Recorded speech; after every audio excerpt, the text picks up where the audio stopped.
One mark of God's saving work in our lives is our love for his people, our care for one another in this church. We see this teaching in John 13, where Jesus says that all his people will know that we are his disciples if we have love for one another. The Apostle John then picks up this focus on love again in his own letters, writing that we know we have passed out of death into life because we love the brothers. Now, there is a tradition regarding John, which says that when he was extremely old in age and living in Ephesus, the men in the church had to carry him into the gatherings. At this point, he could barely speak, but each gathering he managed to say these words: "Little children, love one another." The repetition of this simple command eventually annoyed some in the church, and so they asked him, "Teacher, why do you always say this?"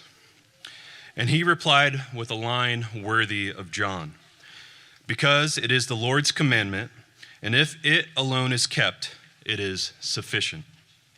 Love alone is sufficient. So imagine that, worshiping God with the Apostle John, Jesus' beloved disciple, the man who witnessed the transfiguration, who stayed at the foot of the cross, who our Lord entrusted the care of his mother to, and who wrote the most unique gospel. And what does he spend his few feeble words on? Love. Love one another.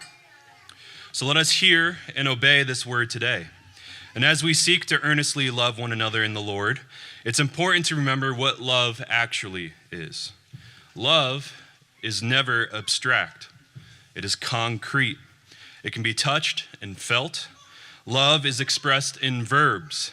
And love is a choice, not just some feeling that may or may not come. We must choose to love. And what does this love look like then? It consists of prayers, encouragements, humble admonishment. It looks like warm greetings, meals dropped off, play dates, lending a hand, and extending hospitality. It looks like many things, each according to their gifts. So little children, love one another, for that alone is indeed sufficient.